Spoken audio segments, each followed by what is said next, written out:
Before we introduce the first two principles, I want to be upfront that creative facilitation is not as easy as it may initially seem. Creative facilitation is more than leading a meeting or overseeing a quick brainstorm. Effective creative facilitation requires a leader with finely honed skills. Often, good facilitators make it look easy. An excellent creative facilitator is someone who has the mindset and skills to guide a team through an experience that empowers them to think creatively, generate lots of ideas, and come up with the best solution to a problem. You're here because you have the desire to become that excellent creative facilitator. It might not turn out to be as easy as you thought, but we can get you there. So let's start with the first two principles of facilitation, which are about your mindset. First up is own the experience.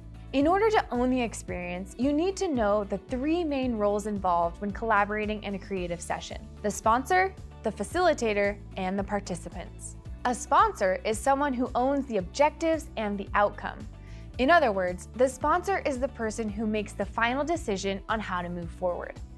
The facilitator's role, as we've said, is to own the experience, to guide the team through the process from start to finish.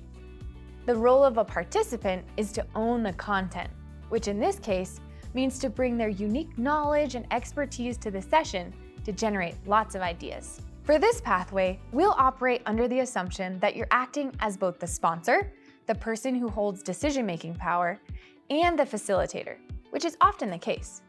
Just make sure to communicate to your team when you are acting in one or both roles. You might be thinking, you said that as a facilitator, I'm guiding the team through a process. There's a process? I thought all I had to do was host a brainstorming session. But remember what we said, it's so much more than that. This is what a creative facilitator owns. The 5 principles of facilitation that we're talking about are woven throughout this entire process. So we'll want to stay focused on the principles first, and we'll talk more about the process a bit later. Okay, we've said that your role as a facilitator is to own the experience, to guide the group through the process. Believe it or not, in the stress of the moment, it can be hard to stay focused on this role. Some common struggles you may experience are feeling like you need to be the hero or the expert of the session, putting a lot of pressure on yourself, starting to think you own the content, and getting mixed up in judging participants' ideas. Or if you're acting as both the facilitator and the sponsor, you might catch yourself pushing ideas or making decisions too quickly. The struggles are real, but we got you.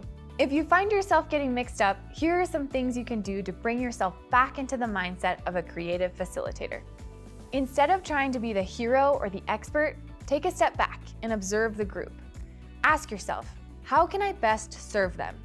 What am I reading about the energy of the group? Do we need to reestablish the purpose of this activity?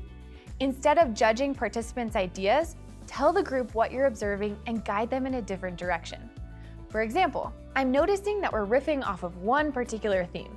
Let's do an activity to open our minds even more. Last, but perhaps most importantly, instead of pushing your own ideas, remind yourself, I own the experience, not the ideas. I don't need to have the solution, I need to help the group find the solution. Okay, so we just covered some of the internal struggles you may experience trying to stay in your facilitator role. But what happens when participants are trying to get you to judge ideas or take sides? This leads us to facilitation principle number 2, maintain neutrality. As a facilitator, you are the neutral mediator of the session. This is sometimes referred to as standing in the storm. You are the lighthouse in the storm that is creative facilitation. We know that it's hard not to offer your opinion, especially when you're specifically being asked. So if you're feeling the urge to take sides, here are some phrases to use to bring the focus back to the group's ability to collaborate. If participants want you to weigh in, simply say, let's not make decisions at this point. Let's focus on thinking outside the box. Or remind yourself, I don't need to take sides, I need to be able to help the group hear all perspectives. You can also meet resistance to collaboration with curiosity by saying something like, tell us a bit more about what you're thinking. Help the group understand where you're coming from on this. Can you provide a bit more context? This neutral role might feel really uncomfortable at first, but remember, people are amazing problem solvers when trusted. As the facilitator, your job is to be the biggest believer in the group's ability to solve problems and generate compelling solutions. All right, now you know how to get into the mindset of a facilitator. Own the experience and keep it neutral. Start implementing the first 2 principles with the activities provided in the next section. Thanks for joining us.